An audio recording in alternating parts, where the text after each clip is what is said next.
Assalamualaikum warahmatullahi wabarakatuh. Di sini saya akan menjelaskan definisi, pemahaman, dan menjelaskan sedikit tentang array 1 dan 2 dimensi. Oke, kita langsung mulai aja dari definisinya. Jadi, array didefinisikan sebagai sebuah tipe data yang dibuat atau dibentukkan, yang sengaja dibentuk gitu, yang terdiri atas beberapa komponen dengan catatan bertipe data yang sama. Jadi array ini bisa dibuat menyimpan beberapa komponen dengan catatan yaitu bertipe data sama. Jadi kalau misalnya tipe datanya string, isinya string banyak. Jadi array nanti ini mewakilinya dengan satu variabel. Jadi satu variabel ini memungkinkan komponen-komponen yang di dalamnya ini terwakilkan dengan array ini. Oke, kalau masih bingung dengan definisi, kita langsung ke analogi aja, penalaran.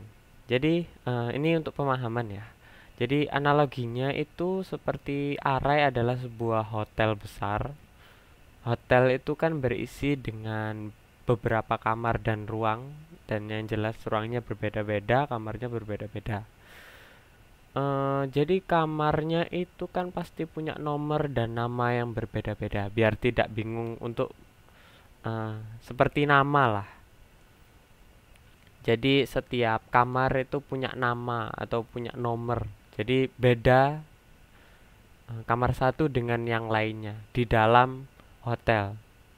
Jadi array itu hotel, kamar-kamar ini itu variabelnya.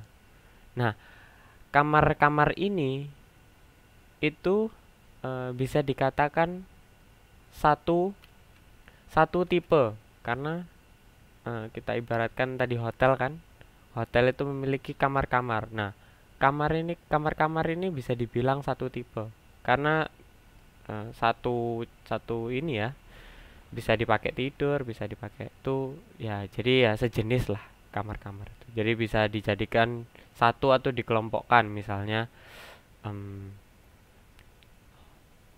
kamar hotel dengan kelas 1. Isinya kan ada beberapa kamar yang memang memiliki kelas 1, atau bisa juga kelas kamar dengan kelas presiden. Jadi kelas presiden itu kelas yang tertinggi biasanya di hotel-hotel besar itu. Jadi misalnya ada dua kamar, kamar A01 dan A02 dan A03 gitu misalnya. Nah, itu 3 kamar itu variabelnya, tapi arraynya itu kamar dengan fasilitas presiden. Ada 3 kamar itu. Oke, kita lanjut ya. Jadi dimensi pada array. Jadi array itu mempunyai 2 dimensi. Jadi untuk dimensi yang pertama itu arraynya itu seperti yang pada gambar yang kanan itu kan ada single row elements, itu tabel tapi memanjang, bisa dibilang itu beruntutan jadi panjang gitu, satu dimensi. Kalau misalnya array dua dimensi itu punya kolom dan row, jadi dia bentuknya udah tabel gitu. Itu aja sih perbedaannya di dimensi arraynya. Oke, setelah itu kalau kita udah kenal array, nggak cocok kayaknya kalau kita nggak bahas flowchartnya. Jadi saya di sini itu punya flowchart, saya sendiri flowchart dari Raptor. Saya pakai Raptor. Nah, ini contohnya.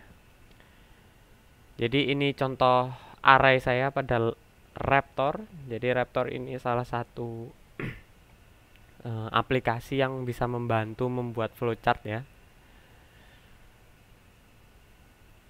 Ini saya jelaskan dulu ya. Jadi untuk start kita mulai total, saya mulai dari 0. Terus jumlah putaran ini itu nanti kita buat untuk menentukan loopingnya. Jadi mau berapa putaran, loop itu kan putaran. Setelah itu kita input nilai yang akan dihitung, jumlah nilainya. Jadi di sini tuh contoh saya pada ini tuh untuk menghitung rata-rata atau menghitung nilai, menghitung total jumlah gitu. Ini ya pada akhirnya di dekatnya yang gambar sebelah kanan yang N itu kelihatan kan, itu outputnya nanti seperti itu. Tapi jalannya itu dari yang sebelah kanan tadi, totalnya kita taruh di 0, putarannya kita mulai dari 1, masukkan jumlah, getnya kita beri nama penghitung. Jadi yang dihitung itu yang ini, yang jumlah nilai yang dihitung, jumlah nilainya. Jadi saya kasih get penghitung. Setelah masuk loop putaran sama penghitung itu dikasih tanda lebih besar sama dengan lebih besar, lebih besar.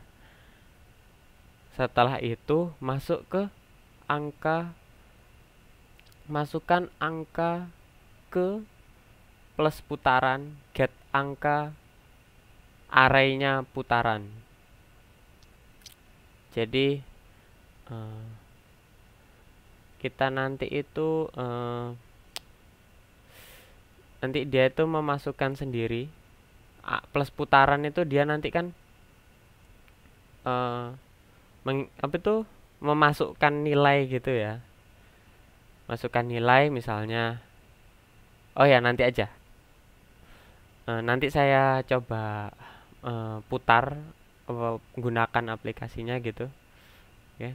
Jadi ini putaran 1 ya, terus yes. Setelah yes dia langsung turun ke sini ke looping kedua. Jadi looping kedua ini itu digunakan untuk ini juga termasuk loop kedua ya. X mulai dari 1 ini masuk kedua, jadi termasuk bagian kedua sebenarnya, tapi nggak apa-apa, nanti saya putarkan aja. Oke, langsung masuk ke pemilihan yes or no, langsung masuk ke 1, ke output ini nanti. Setelah itu X tambah 1, muter lagi X tambah 1, X tambah 1 sesuai dengan putarannya yang di awal tadi gitu. Setelah itu kalau X sudah memenuhi, dia langsung ke yes dan langsung ke output. Oke, jadi kita sekarang langsung coba aja ya. Oke, jadi di sini saya sudah membuka Raptor. Jadi kita mulai aja ya. Langsung kita jalankan aja programnya. Jadi setelah dijalankan itu kan nanti lewat ini cuman keterangan aja, total mulai dari 0, putaran mulai dari 1 gitu. Ini terus ini baca di sini aja. Masukkan berapa jumlah nilai yang akan dihitung. Jadi ada berapa nilai yang akan dihitung. Misal saya punya 3 nilai, IPA, IPS, bahasa. Saya keluar udah 3 nilai gitu misalnya. Oke, kita ketik di sini 3 mata pelajaran atau 3 gitu aja. Biarin aja. Oke, 3. Setelah itu nilai ke 1. Saya mau mulai dari nilai IPA dulu. Nilai IPA saya 85 gitu misal. 85. Oke, 85. Setelah itu nilai kedua saya bahasa Indonesia misal. Saya punya nilai 100. Oke. Kita masukkan nilai ketiga yang tadi yang belum IPS ya. IPS, misal IPS itu 100 juga gitu. 1 2 3 ini boleh diacak-acak sih sebenarnya. Karena kan saya belum membuat aplikasi ini terlalu spesifik gitu. Misal oke gitu kan, udah dia ngitung sendiri. Ini hasilnya. Jadi ini array pertama, misal ini tadi IPA ya, bahasa Indonesia sama IPS gitu. 1 2 3 gitu namanya. Setelah itu di total hasilnya 285, setelah itu di rata-rata dengan aplikasi ini. Di rata-rata nilai saya 95. Oke, bagus ya nilai saya. Oke, sekian aja video dari saya. Kurang lebihnya mohon maaf. Wassalamualaikum warahmatullahi wabarakatuh.